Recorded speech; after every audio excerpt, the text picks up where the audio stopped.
Hey guys, welcome back, or welcome if this is the first video mine you're seeing.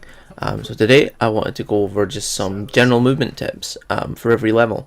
So the plan for today is I'm just going to go through beginner tips, onto the more intermediate tricks, onto some advanced tricks that take a bit more practice.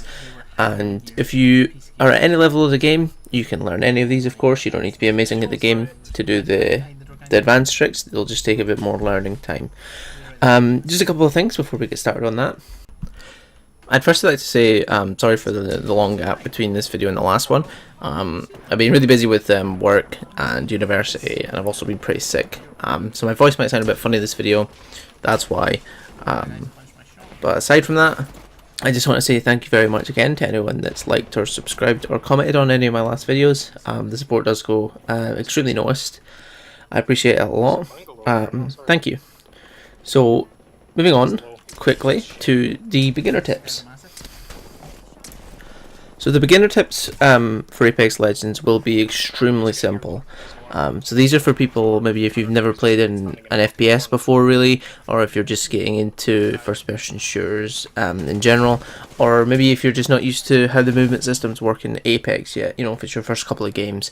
Anyone past this might want to skip on to the more medium tricks, because this is stuff that you wouldn't be able to just learn from playing the game. But yeah, so to start with the beginner tips, every time I go over or talk about one of these tricks, I will overlay a video example of it. Most of these will be in the training range, just because it's far easier to get good footage of the tricks there. Some of them may be in-game, if I have clips of them, but all these are applicable in-game.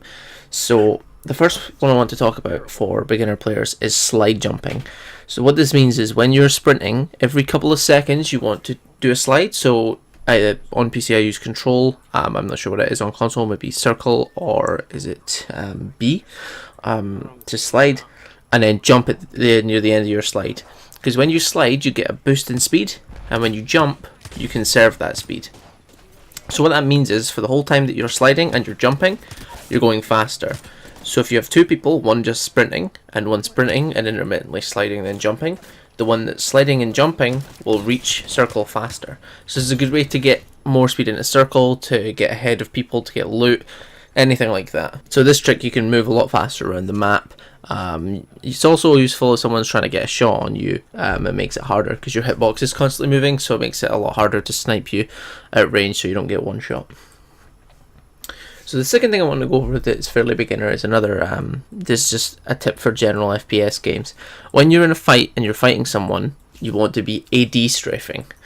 And what this means is, when you're aiming down sights, and this is why the wingman is so strong, the wingman and the peacekeeper are so strong just now, because the peacekeeper can be used effectively with hip fire, and the wingman has a really, really high speed when you're aiming down sights.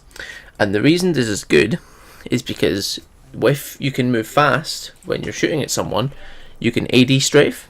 And this is another reason Bangalore's picked a lot, is because when you shoot at her, her speed ramps up, and she can AD strafe a lot faster than the other legends. So when you're AD strafing, especially in this game, because you can change your direction immediately, it makes it a lot harder to hit you. And this is probably why, if you're taking too much damage in fights, this is probably why when you're in a direct one-on-one fight with someone where you're both standing aiming at each other, you need to try an AD strafe. So move left and right, unpredictably. Don't just move one direction. And that way it makes it a lot harder for them to hit the shot on you. And if you have the peacekeeper using hipfire, or the wingman using either hipfire or aim down sights, you can move fairly fast. And this does make it a lot harder to hit you. And this will make you win loads more gunfights. This will, if you're not AD strafing now and you start, you'll probably find yourself winning double or triple the amount of gunfights, just because it's so much harder for the enemy to hit you. So the final thing I want to go over for beginner tips is another Apex Legends specific one, and this is climbing, and how useful climbing can actually be.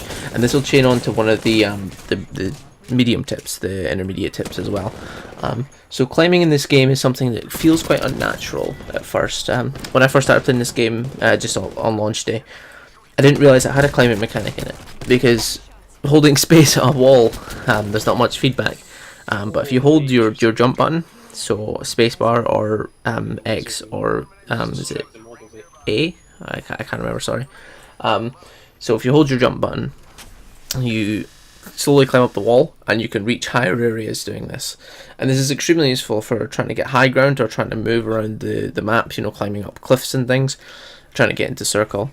And it's just something that you may not realize when you start playing the game that's actually in the game, but it is. You can climb up pretty high walls, sometimes up to about double the height of your player model, it seems, is about the max height. But yeah, this is extremely useful for getting the drop on people, or just getting in a circle, getting up cliff faces and things like that, because a lot of these cliff faces have step systems where you can climb up each one. So just try and keep that in mind and practice it. So for the intermediate movement tips in Apex Legends, things start to get a bit more mechanically demanding. So some of these tips would be a little bit harder to pull off input wise.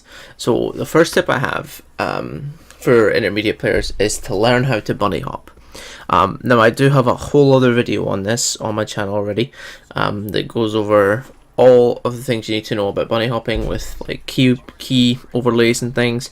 So if you do want to learn how to do that, I would say just go and watch the video. That video itself is 6 minutes in itself, and I don't want to go over that all again here. So if you'd like to learn about bunny hopping, check out either my video or many of the great videos that have been made on how to bunny hop in Apex Legends. So the first intermediate tip we'll go over in this video is slide engaging. And what I mean by slide engaging is taking fights by sliding and hopping around a corner.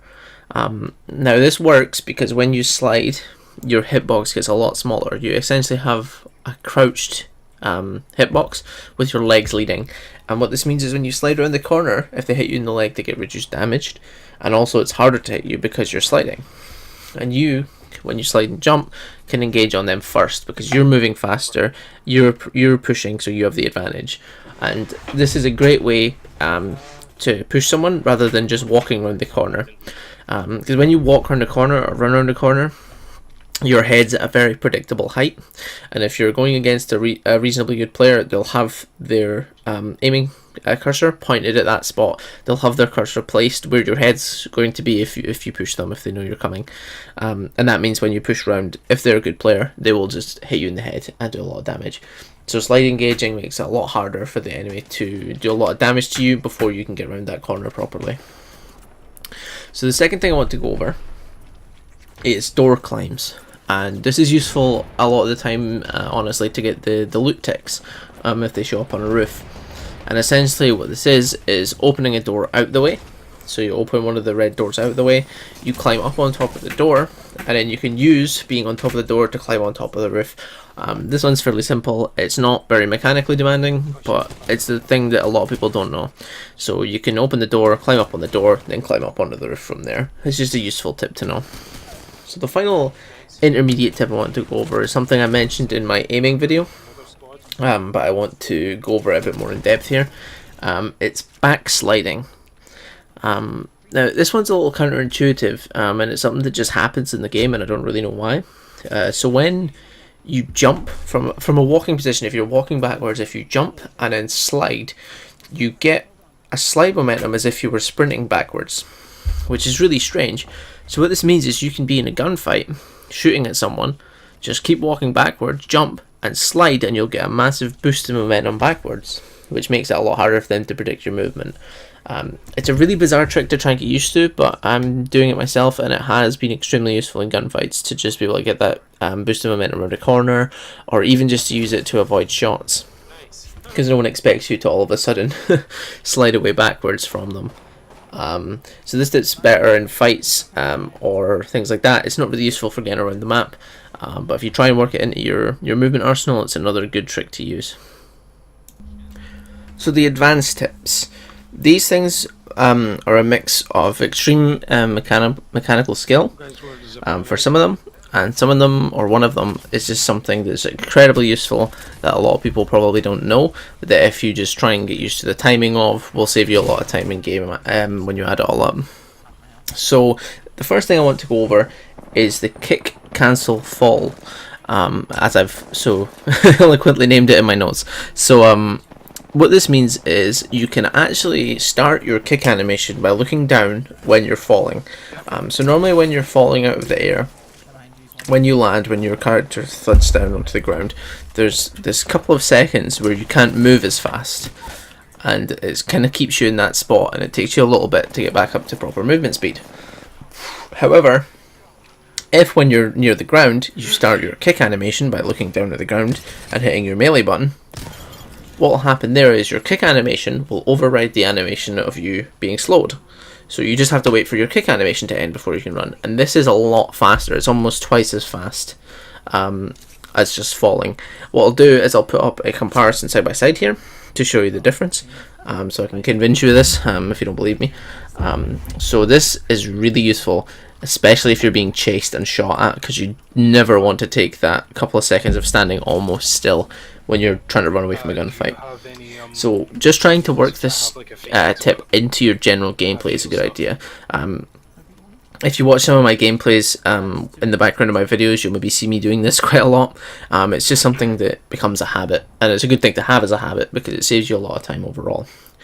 So my second thing I have on here is zipline dodging. Now, you'll know if you've played a lot of this game that if you zipline into a fight towards someone, they can shoot you very, very easily because you're moving in a completely straight line. And the only person that can really avoid this is Wraith with her ability to not take damage. But there is a way that you can change up your movement a bit. So this is by reattaching to the ground, so hopping off with your jump and then reattaching and hopping off again instantly. So you attach, jump, attach, jump, attach, jump, attach, jump, attach, jump, like that. And this means that you're kind of hopping on the grapple, and it looks really strange to someone else. And this essentially makes you a lot harder to hit because your movement's a lot less predictable. So you vary up the gap, you know, hop, attach, slide a little bit, then do it a couple of times. It's kind of like AD strafing, but on the zip line.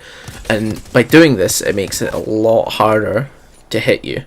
And it can stop you from getting absolutely peppered when you're on a zip line, which is a common problem with the game just now. You know, you can have someone set up on high ground and it's impossible to push them because if you take that zip line, you're just going to get melted while you're going up there because you're moving in a really predictable way.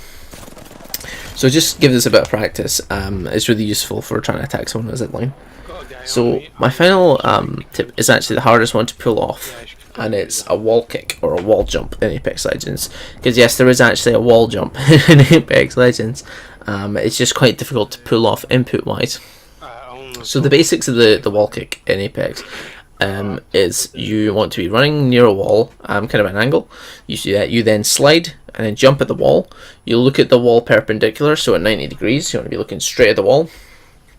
You then hit your space key, your jump button, and then you should kick off. You don't need to hold any movement keys at that point. You should kick off and get a large speed boost in the opposite direction of the wall. And this is really useful again for avoiding shots, for running away from fights, for styling on people. It's a fairly useful trick, but it is very, very hard to learn.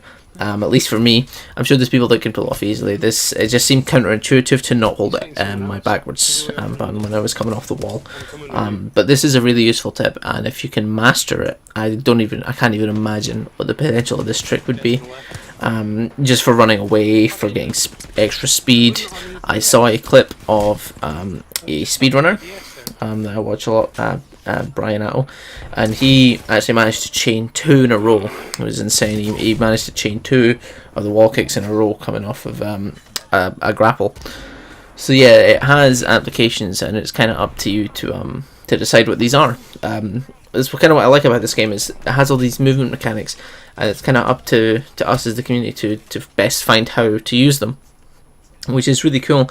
And I really hope they don't take things like bunny hopping and the kicking the ground cancel and that out, because it's what makes the game interesting to me, is these skill cap differences that are between people. So yeah, that's it for today, guys. So if you're still here, thank you very much for watching the whole video. If you enjoyed it, please leave a like, and if you want to see more, please subscribe. Thanks. I shall catch you guys in the next one.